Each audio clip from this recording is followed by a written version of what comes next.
सिडनीको saint James सुरुङमा 32 वर्षीय नेपाली विद्यार्थी विक्रम लामाको मृत्यु। कम्प्युटर साइन्स पढ्न अस्ट्रेलिया पुगेका तर पछि दुःखद रूपमा सडकमा पुगेर सिडनीको सेन्ट जेम्स सुरुङमा सुत्ने गरेका लामाको हृदय विदारक मृत्यु। शव करिब 1 हप्तासम्म बेवारिसी अवस्थामा।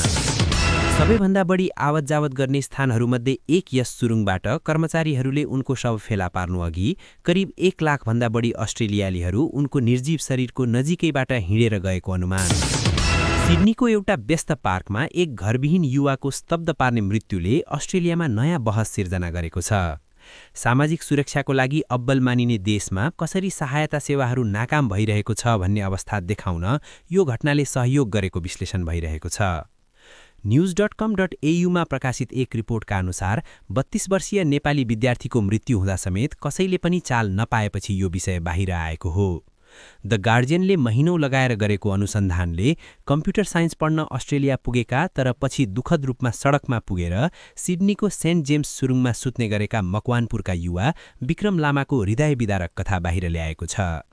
सिडनीको केन्द्रीय व्यावसायिक डिस्ट्रिक्ट सीबीडी वार पार गर्न प्रयोग हुने यो मुख्य सुरुङ मार्ग हाइड पार्कको मुनि पर्छ र यसलाई स्थानीय तथा पर्यटकहरूले शहरमा सबैभन्दा बढी आवत जावत गर्ने स्थानहरूमध्ये एक मानिन्छ।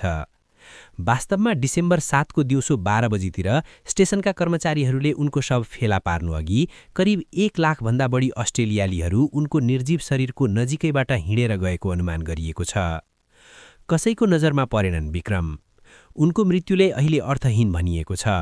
सेन्ट भिन्सेन्ट्स होमलेसनेस हेल्थ सर्भिसेसकी नर्सिङ युनिट म्यानेजर एरिन लङबटमले भनिन्, उनी यस्तो व्यक्ति थिए जो सबैको नजरबाट ओझेल परे र स्पष्ट रूपमा उनी डराएका थिए र उनसँग कुनै किसिमको सहायता थिएन। कानुनी बाटो हुँदै अस्ट्रेलिया आएका तर आफ्नो भिजा स्टाटस गुमाएका वा कहिल्यै स्थायी बसोबास अनुमति नपाएका विक्रम जस्ता व्यक्तिहरूले आवास, स्वास्थ्य सेवा र आर्थिक सहयोग जस्ता सहायता सेवाहरू पाउन सक्दैनन्। द गार्जियनले सोमबार यो अनुसन्धान प्रकाशित गरेपछि धेरै अस्ट्रेलियालीहरू स्तब्ध हुँदै प्रतिक्रिया दिइरहेका छन्।